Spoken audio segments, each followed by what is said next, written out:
ನಮಸ್ಕಾರ. ನಿಜ ಕನ್ನಡ ನ್ಯೂಸ್ ತಂದಿರುವ ಈ ವಿಶೇಷ ವಿಶ್ಲೇಷಣೆಗೆ ನಿಮಗೆಲ್ಲರಿಗೂ ಸ್ವಾಗತ. ಇವತ್ತು ನಾವು ಪಂಕಜ್ ಚತುರ್ವೇದಿ ಅವರ ಕಣ್ಣು ತೆರೆಸುವಂತಹ ರಿಪೋರ್ಟ್ ಒಂದನ್ನು ಡಿಕೋಡ್ ಮಾಡ್ತಾ ಇದ್ದೀವಿ.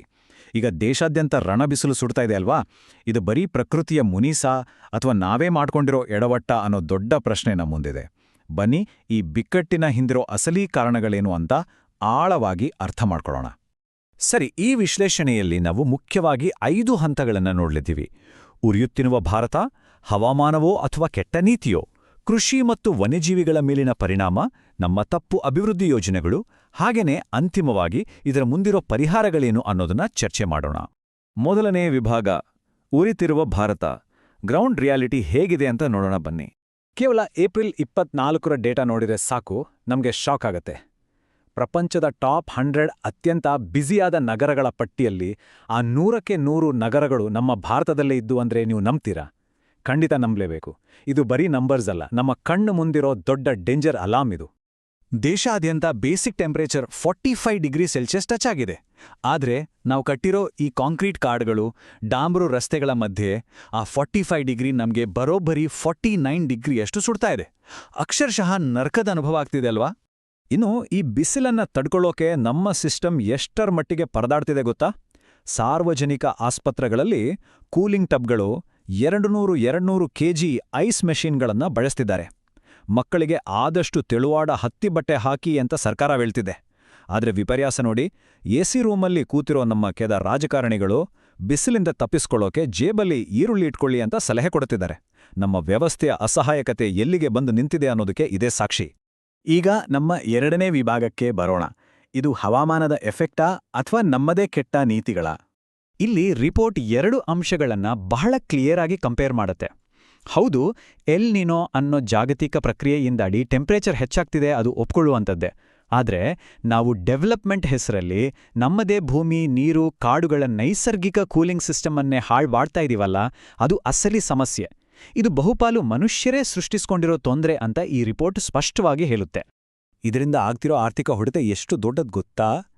ಈ ರಿಪೋರ್ಟ್ ಪ್ರಕಾರ 2030ರ ಹೊತ್ತಿಗೆ ಕೇವಲ ಈ ಹೀಟ್ ವೇವ್ಸಿಂದಾನೇ ಭಾರತ ಬರೋಬ್ಬರಿ 34 ಮಿಲಿಯನ್ ಅಂದ್ರೆ 3 ಕೋಟಿಗೂ ಹೆಚ್ಚು ಫುಲ್ ಟೈಮ್ ಉದ್ಯೋಗಗಳನ್ನು ಕಳೆದುಕೊಳ್ಳೋ ಅಪಾಯ ಇದೆ. ಯೋಚನೆ ಮಾಡಿ, ಇದು ಎಂಥ ಭೀಕರ ಎಚ್ಚರಿಕೆ ಅಲ್ವಾ? ಇಲ್ಲಿ ನೀವು ಅರ್ಬನ್ ಹೀಟ್ ಐಲ್ಯಾಂಡ್ಸ್ ಅನ್ನೋ ಕಾನ್ಸೆಪ್ಟನ್ನ ಅರ್ಥ ಮಾಡ್ಕೋಬೇಕು.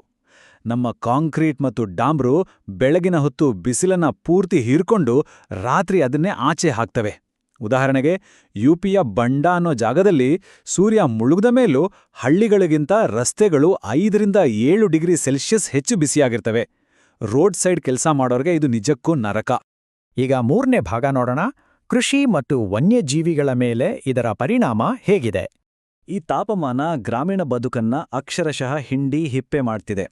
ಒಂದು ಕಡೆ ಗೋಧಿ ಬೆಳೆಯ ಹಾಲು ತುಂಬುವ ನಿರ್ಣಾಯಕ ಹಂತದಲ್ಲೇ ಬಿಸಿಲಿಗೆ ಬೆಳೆ ಒಣಗಿ ಹೋಗಿ 15% ಇಳುವರಿ ನಾಶ ಆಗ್ತಿದೆ. ಇನ್ನೊಂದು ಕಡೆ ಕಾಡಲ್ಲಿ ನೀರಿಲ್ದೆ ಪನ್ನಾ ಟೈಗರ್ ರಿಸರ್ವ್ ಅಂತೋ ಜಾಗಗಳಲ್ಲಿ ಚಿರತೆ, ಕರಡಿಗಳು ಹಳ್ಳಿಗಳಿಗೆ ನುಗ್ಗೋದು 40% ಹೆಚ್ಚಾಗಿದೆ. ಅಂದ್ರೆ ಮನುಷ್ಯ ಮತ್ತು ಪ್ರಾಣಿಗಳ ಸಂಘರ್ಷ ಇನ್ನಷ್ಟು ಜಾಸ್ತಿ ಆಗ್ತಿದೆ. ವರದಿಯಲ್ಲಿ ಬರೋ ಈ ಒಂದು ವಾಕ್ಯದ ಬಗ್ಗೆ ನಾವೆಲ್ಲರೂ ಸ್ವಲ್ಪ ಗಂಭೀರವಾಗಿ ಯೋಚಿಸ್ಬೇಕು. ಅಣೆಕಟ್ಟು, ಹೆದ್ದಾರಿ, ಗಣಿಗಾರಿಕೆ ಮಾಡಕ್ಕೆ ನಾವು ಮನಬಂದಂತೆ ಕಾಡು ಕಡಿತಾ ಇದ್ದೀವಿ. ಆದರೆ ಇದು ಬರೀ ಮರಗಳನ್ನ ಕಡಿದಿದ್ದಲ್ಲ, ಬದಲಾಗಿ ಬಿಸಿಲಿಂದ ನಮ್ಮನ್ನ ರಕ್ಷಿಸ್ತಾ ಇದ್ದ ನ್ಯಾಚುರಲ್ ಕೂಲಿಂಗ್ ಏಜೆನ್ಸನ್ನೇ ನಾವೇ ನಮ್ಮ ಕೈಯಾರೆ ನಾಶ ಮಾಡ್ತಾ ಇದ್ದೀವಿ ಅಂತ. ಎಂಥ ಸತ್ಯ ಅಲ್ಲ? ಮುಂದಿನ ವಿಭಾಗ, ನಮ್ಮ ತಪ್ಪು ಅಭಿವೃದ್ಧಿ ಯೋಜನೆಗಳು. ನಮ್ಮ ಪಾಲಿಸಿಗಳು ಎಲ್ಲಿ ಎಡವುತ್ತಿವೆ? ಬುಂದೇಲ್ಖಂಡ್ನಂತಹ ಜಾಗಗಳಲ್ಲಿ ನಾವು ಪ್ರಸ್ಥಭೂಮಿಯ ಕಾಡುಗಳನ್ನೇ ನಾಶ ಮಾಡ್ತಾ ಇದ್ದೀವಿ. ಇದರಿಂದ ಕೇವಲ ಹಸಿರು ಹೋಗ್ತಿಲ್ಲ, ಮಣ್ಣಿನ ತೇವಾಂಶ ಸಂಪೂರ್ಣವಾಗಿ ಒಣಗಿ ಹೋಗಿ ಭೂಮಿಯ ಒಳಗೆ ನೀರು ಇಂಗುವ ಪ್ರಕ್ರಿಯೆ ಅಂದ್ರೆ ಅಂತರ್ಜಲ ಮರುಪೂರಣ ಸಾಮರ್ಥ್ಯ ಶಾಶ್ವತವಾಗಿ ನಾಶ ಆಗ್ತಿದೆ. ಇದು ನೇರವಾಗಿ ದೀರ್ಘಕಾಲದ ಬರಗಾಲಕ್ಕೆ ದಾರಿ ಮಾಡಿಕೊಡ್ತಿದೆ. ನಮ್ಮ ಡೆವಲಪ್ಮೆಂಟ್ ಪ್ಲಾನ್ಗಳು ಎಷ್ಟು ಬ್ಲೈಂಡ್ ಆಗಿವೆ ಅನ್ನೋದಕ್ಕೆ ಇದು ಬೆಸ್ಟ್ ಎಕ್ಸಾಂಪಲ್. ಕೇನ್ ನದಿ ಪಾತ್ರದಲ್ಲಿ ಎಗ್ಗಿಲ್ದೆ ಮರಳು ಗಣಿಗಾರಿಕೆ ನಡೀತಿದೆ. ನದಿಯಲ್ಲಿರೋ ಮರಳು ನೀರನ್ನ ತಂಪಾಗಿಡುವ ಮುಖ್ಯ ಅಂಶ. ಆದರೆ ನಾವು ಗ್ರೀನ್ ಇಂಜಿನಿಯರಿಂಗ್ ಬಗ್ಗೆ ತಲೆನೇ ಕೆಡಿಸ್ಕೊಳ್ದೆ ಬರೀ ಇನ್ಫ್ರಾಸ್ಟ್ರಕ್ಚರ್ಗೋಸ್ಕರ ಈ ನ್ಯಾಚುರಲ್ ಕೂಲಿಂಗ್ ಸಿಸ್ಟಮ್ ಅನ್ನೇ ದೋಚುತ್ತಿದ್ದೇವೆ. ಇದೆಲ್ಲದರ ಮಧ್ಯೆ ಅತಿ ಹೆಚ್ಚು ಕಷ್ಟಪಡ್ತಿರೋದು ನಮ್ಮ ಕಾರ್ಮಿಕರು. ಬಿಸಿಲಲ್ಲಿ ಬೆವರಳಿಸಿ ದುಡಿಯೋ ಈ ಜನ ಕಬ್ಬಿನ ನೆಫ್ರೋಪತಿ ಅನ್ನೋ ಗಂಭೀರವಾದ ಕಿಡ್ನಿ ಕಾಯಿಲೆಗೆ ತುತ್ತಾಗ್ತಿದ್ದಾರೆ. ಸುತ್ತಮುತ್ತ ಸರಿಯಾದ ಕೂಲಿಂಗ್ ವ್ಯವಸ್ಥೆಗಳೇ ಇಲ್ಲದೆ ಈ ವಿಪರೀತ ಶಾಖಕ್ಕೆ ಅವರು ಪ್ರಾಣವನ್ನೇ ಪಣಕ್ಕಿಡಬೇಕಾದ ಪರಿಸ್ಥಿತಿ ಬಂದಿದೆ. ನಮ್ಮ ವ್ಯವಸ್ಥೆಯಲ್ಲಿ ಕಾರ್ಮಿಕರ ಜೀವಕ್ಕೆ ಬೆಲೆಯೇ ಇಲ್ವೇನೋ ಅನ್ಸುತ್ತೆ. 5ನೇ ಮತ್ತು ಕೊನೆಯ ವಿಭಾಗ.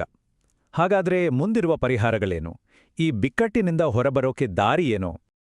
ಇಲ್ಲಿ ಒನ್ ಹೆಲ್ತ್ ಅಂದ್ರೆ ಸಮಗ್ರ ಆರೋಗ್ಯದ ಕಾನ್ಸೆಪ್ಟ್ ಬಹಳ ಮುಖ್ಯ ಆಗುತ್ತೆ. ಮನುಷ್ಯರ ಆರೋಗ್ಯ, ಪ್ರಾಣಿಗಳ ಆರೋಗ್ಯ, ಪರಿಸರದ ಆರೋಗ್ಯ ಇವೆಲ್ಲವನ್ನೂ ನಾವು ಬೇರೆ ಬೇರೆಯಾಗಿ ನೋಡಕ್ಕೆ ಸಾಧ್ಯನೇ ಇಲ್ಲ. ಎಲ್ಲವೂ ಒಂದಕ್ಕೊಂದು ಲಿಂಕ್ ಆಗಿವೆ. ಹಾಗಾಗಿ ಪರಿಸರವನ್ನ ಒಂದು ಕಂಪ್ಲೀಟ್ ಯೂನಿಟ್ ಆಗಿ ನೋಡಿ ನಾವು ಹೊಸ ಪಾಲಿಸಿಗಳನ್ನು ತರಲೇಬೇಕಾದ ಅನಿವಾರ್ಯತೆ ಈಗ ನಮ್ಮುಂದಿದೆ. ಇನ್ನೊಂದು ಸೂಪರ್ ಸೊಲ್ಯೂಷನ್ ಅಂದ್ರೆ ಹವಾಮಾನ ಸ್ಮಾರ್ಟ್ ಕೃಷಿ ಅಥವಾ ಕ್ಲೈಮೇಟ್ ಸ್ಮಾರ್ಟ್ ಅಗ್ರಿಕಲ್ಚರ್. ಕೃಷಿ ಮಾಡೋ ಪದ್ಧತಿಗಳು ಈಗ ಬದಲಾಗಬೇಕು. ಭೂಮಿಯನ್ನ ತಂಪಾಗಿಡೋ, ಮಣ್ಣಿನ ತೇವಾಂಶವನ್ನ ಉಳಿಸ್ಕೊಳ್ಳೋ ಹೊಸ ಟೆಕ್ನಿಕ್ಗಳನ್ನ ಬಳಸಲೇಬೇಕು. ಇದರಿಂದ ಬೆಳೆನೂ ಉಳಿಯುತ್ತೆ, ಜೊತೆಗೆ ಭೂಮಿಯ ನ್ಯಾಚುರಲ್ ಕೂಲಿಂಗ್ ಕೆಪಾಸಿಟಿನೂ ವಾಪಸ್ ಬರುತ್ತೆ. ಎಕ್ಸ್ಪರ್ಟ್ಸ್ ಮುಖ್ಯವಾಗಿ 3 ಆಕ್ಷನಬಲ್ ಸ್ಟೆಪ್ಸ್ ಹೇಳ್ತಾರೆ. 1, ಮಲ್ಚಿಂಗ್ ಮತ್ತು ಸಾವಯವ ಗೊಬ್ಬರ ಬಳಸೋ ರೈತರಿಗೆ ಆರ್ಥಿಕ ಪ್ರೋತ್ಸಾಹ ಕೊಡಬೇಕು. 2, ಬಿಸಿಲಲ್ಲಿ ದುಡಿಯೋ ಕಾರ್ಮಿಕರಿಗಾಗಿ ಅಲ್ಲಲ್ಲೇ ವಿಕೇಂದ್ರೀಕೃತ ಕೂಲಿಂಗ್ ವ್ಯವಸ್ಥೆಗಳನ್ನು ಮಾಡಬೇಕು. ಮತ್ತು 3, ನದಿ ಜೋಡಣೆಯಂಥ ಕೋಟಿ ಸುರಿಯೋ ಬದಲು ಚಾಂದೇಲ್ ಕಾಲದ ಕೆರೆಗಳಂತಹ ನಮ್ಮ ಪುರಾತನ ಜಲಮೂಲಗಳನ್ನು ರಕ್ಷಿಸಬೇಕು. ಇವೆಲ್ಲವೂ ಜಿಲ್ಲಾ ಮಟ್ಟದಲ್ಲೇ ತಕ್ಷಣ ಶುರುವಾಗಬೇಕು. ಸೊ ಈ ಇಡೀ ವಿಶ್ಲೇಷಣೆ ನೋಡಿದ್ಮೇಲೆ ನಮಗೊಂದು ಪ್ರಶ್ನೆ ಮೂಡುತ್ತೆ. ನಿಸರ್ಗದ ನಿಯಮಗಳನ್ನೇ ಧಿಕ್ಕರಿಸಿ ನಾವು ಮುನ್ನುಗ್ಗಿದ್ರೆ ಇಂತಹ ವೈಪರೀತ್ಯಗಳು ಇನ್ನಷ್ಟು ಹೆಚ್ಚಾಗೋದು ಗ್ಯಾರಂಟಿ. ಈ ಕೆಟ್ಟ ನೀತಿಗಳ ಲೂಪಿಂದ ನಾವು ಆಚೆ ಬರೋಕೆ ಸಾಧ್ಯನಾ? ಅಥವಾ ಮುಂದಿನ ದಿನಗಳು ಇನ್ನಷ್ಟು ಭಯಾನಕವಾಗಿರ್ಲಿವ್ಯಾ? ಯೋಚನೆ ಮಾಡಿ. ಈ ವಿವರಣೆ ಖಂಡಿತ ನಿಮ್ಮನ್ನ ಯೋಚನೆಗೀಡು ಮಾಡಿದೆ ಅಂತ ಭಾವಿಸ್ತೀನಿ. ನಮಸ್ಕಾರ.